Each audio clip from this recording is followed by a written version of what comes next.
நீ அந்த ராமன் சீதையை மணந்து அயோத்தி வந்தவுடனே என்ன நடந்து தெரியுமா? என்ன நடந்து தெரியுமா? நான் சென்றேன், மாமனம் ஏற்றிய நின்றேன்.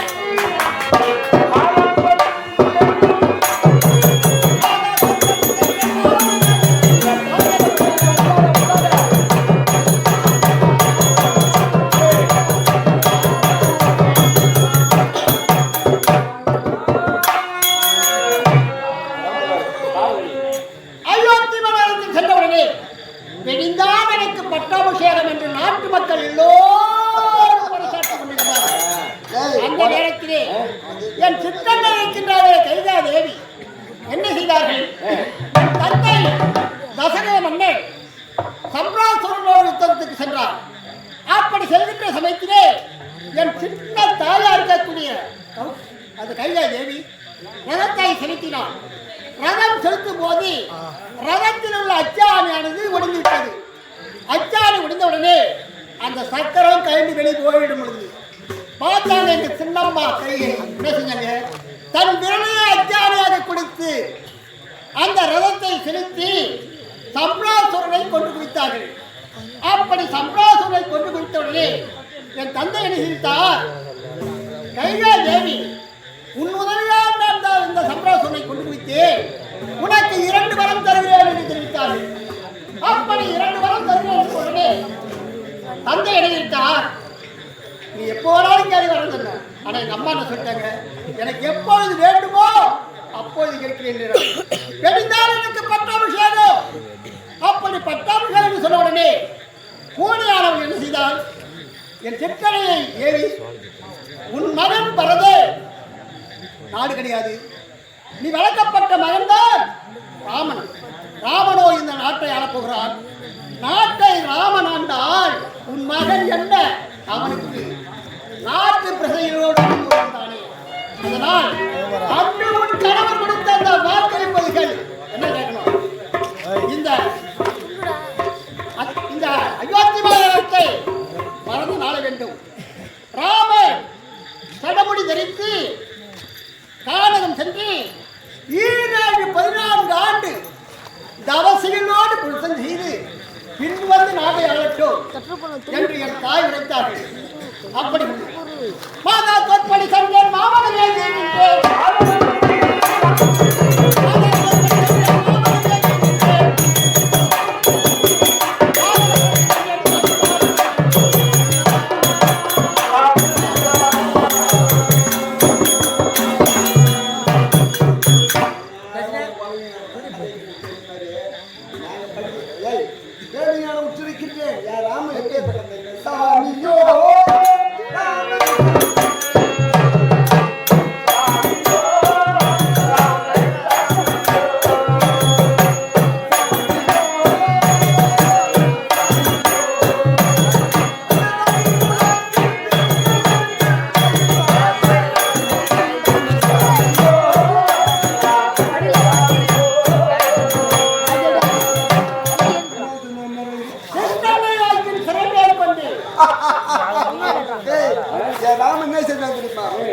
இளம் பருவம், அதாவது விட்டு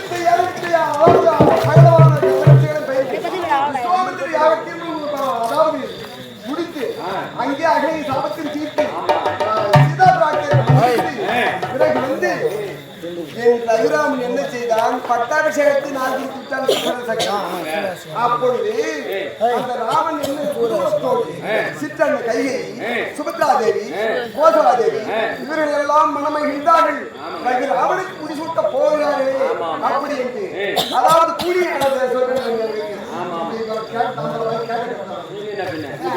அதாவது ஓடி வந்தான். என்ன செஞ்சான்? கேள்வி விட்டான். அப்பா வந்து சுபத்ரா தேவி இதுக்குள்ள வந்து கிளம்பி விட்டான். யாரு? அந்த கூனி யாருக்கிட்ட? கையை கிட்ட காட்டத்தை அடத்த வேண்டும் அப்படி என்று இவர்கள் ஒப்பந்தம் செய்து ராமனை அழைத்து வார்கள் என்று கையை வேலையிட ராமன் ஓடி வருகின்ற எப்படி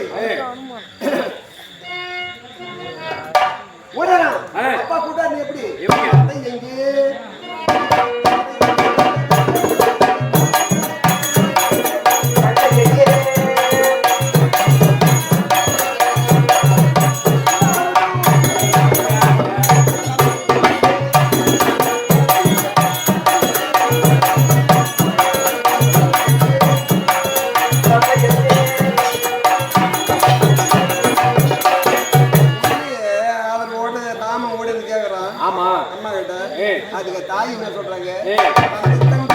தந்தார் உனக்கு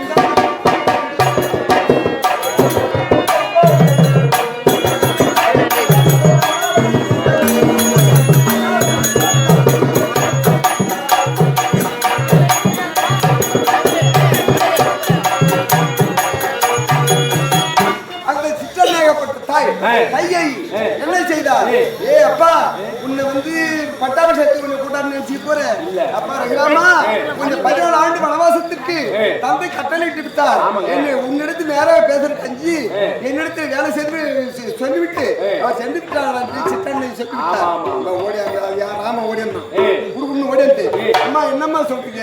என் தந்தை சொல்லிட்டா நீ சொன்ன என்ன? சித்தனின் வாக்கு சிறமே கொண்டு காட்டகத்திற்கு வந்தான் ராமன். இவன் ராமன் சொல்றானே, டேய் சொத்தாக்கிரமா சொத்ததுக்குமா டேய் வீரப்படலாமா டேய் அப்படி நான் காலகத்திற்கு வந்தபோது நாங்கள் மூவராக வந்தோம். என் தம்பி லட்சுமணன், என் மனைவி சீதாதேவி, நாங்கள் மூவராக வந்தவுடனே குகனை சந்தித்து அத்திரிமுனியை சந்தித்து நேராக பஞ்சவடி தீர்த்தத்திலே அமர்ந்தோம். பஞ்சவடி தீர்த்தத்திலே நான் சிவனை குறித்து அரிதாக தவத்தை செய்ய நான் சொல்லிவிட்டேன். அந்த நேரத்திலே அங்கு என்ன நடந்தது தெரியுமா? என் மனைவி சீதாவும் என் தம்பி லட்சுமணன் இருவருமாக அந்த பண்ணை சாலையில் இருந்தார்கள். அந்த நேரத்திலே யாரோ ஒருவனோ தென்னங்கை வேந்தன் அவன் என்ன செய்தான்? சன்னியாசி உருவாக எடுத்து வந்து மண்ணை காட்டி மண்ணோடு எடுத்து சென்றான். அப்படி எடுத்து சென்றவுடனே நான் நினைத்தேன், மாதா தற்படி சென்றேன் மாமனம்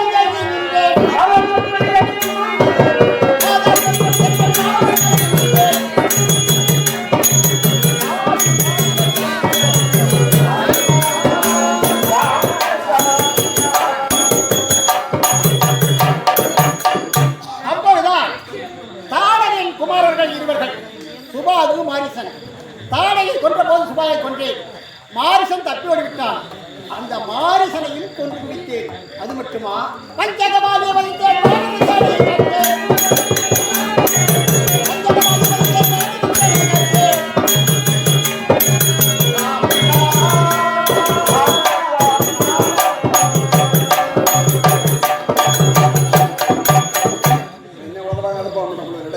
ராமசாமி நான் ராமசாமி நான் சொன்னா நாங்க இவன் வந்து அடிப்பு எடுக்க முடியாத போய் சொல்றான். அதான் உண்மை. பாரு என்ன நடக்க போகுது. மறக்க விட. அதாவது எங்களுக்கு ராமன் எப்படி சாமியோ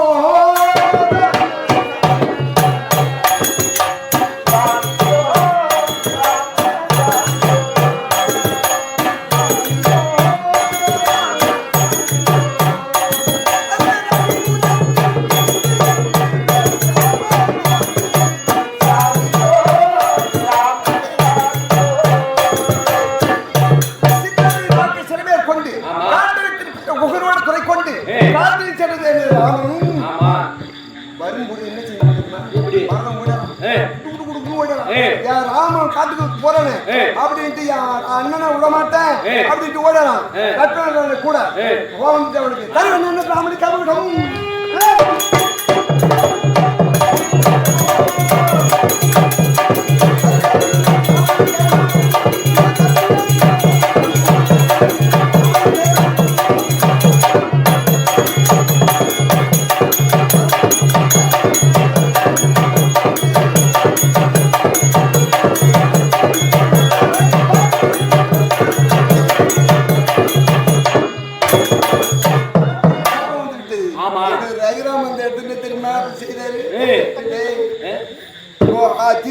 படுதல்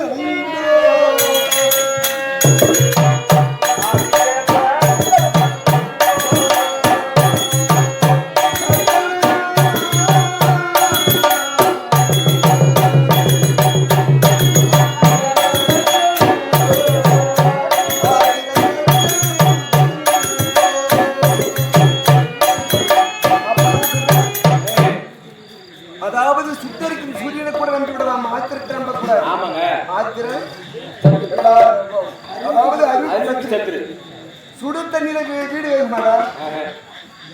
அதாவது கொடி வச்ச ஊர் பத்தி வெந்நீரில வீடு வேணுமாடா. அறிவுரை சொல்லி ராமன் பரதம் செய்யணும் சாஸ்திரமா ராமன் கதை அப்படின்தான் ஐயா இறைவா, ஐயா அண்ணா, நான் உன்னை விட்டு எத்தனை நாள் இருப்பேன்? நீ வானா என் பட்டாவிட சூட்டி அயோத்தியமான அரசாங்கா அப்படின்னு சொல்லும் பொழுது அவன் என்ன செய்து வரவழைத்தார். வாக்கை என்று நான் சிறமே கொட்டேனும். நான் மறுபடியும் பிரபாட்டேன். இந்த 14 ஆண்டு மனவாசம் செய்து தண்டவர் என்று கட்டற்ப எனது ரகுராமன் சொல்லிவிட்டார். அது பிறகு அண்ணா உன் காடு வந்துவிட்டது. யாருக்கு? அரண்மனை பறித்தார், ஆட்சியை பிடித்தார், அடுத்து பறித்துக் கொண்டார். பாருங்க அண்ணன் இந்த காட்டில் மேட்டில் மண்ணில் முன்னிலும் நடக்கக்கூடிய பாருங்க கோபப்பட்டார். அப்படியே ராமன்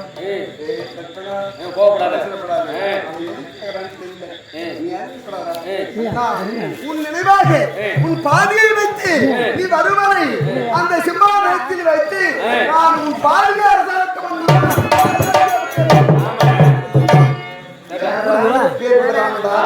அந்த பாதியை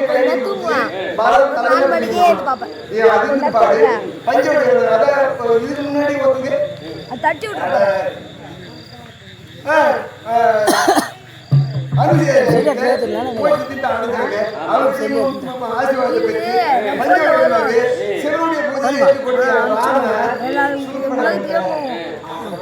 அந்த பேர்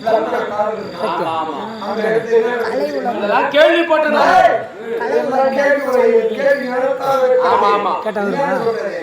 கலை உலகம்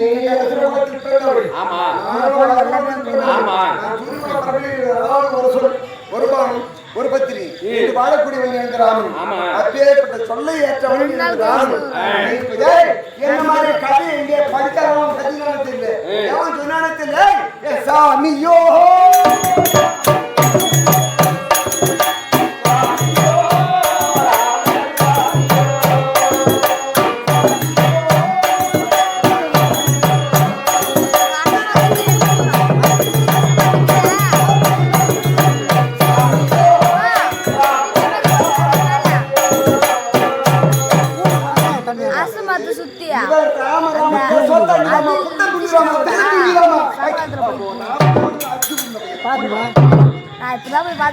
பரதன் பாதுகையை பெற்றார் என்று தெரிவிக்கின்றானே தவிர பரதனுக்கு நான் பாதுகை ஏன் கொடுத்தேன் என்று தெரியுமா?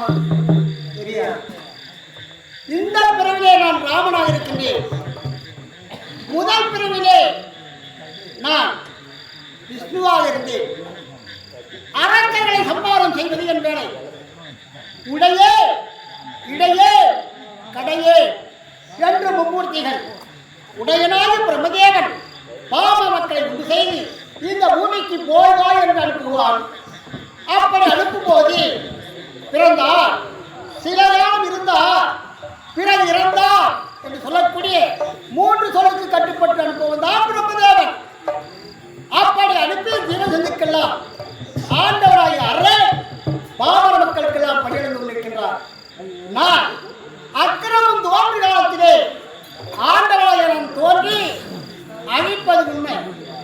நான் என்ன செய்தேன்? காலிலே பாதுகை அணிந்து அரக்கர்களை சம்மாரம் செய்து முடித்துவிட்டு அந்த பாதகனையை வெளியிட வேண்டும். செருப்புக்கும் இருப்புக்கும் வித்தியாசம் இருக்குது. இருப்பு இருக்கிறது, அது எங்க வைப்போம்? அரண்மனை வைப்போம். செருப்பு எங்க வைப்போம்? வீட்டுக்கு வெளியே வைப்போம். நான் என்ன செஞ்சுட்டேன்? அரக்கர்களை சம்பாரம் செய்தேன். அப்படி செய்துட்டு பாத குள்ளோடு நான் ஞாபகமாக அரண்மனையில் சென்று உறங்கி கொண்டிருக்கின்றேன். அந்த நேரத்திலே அந்த பாதையை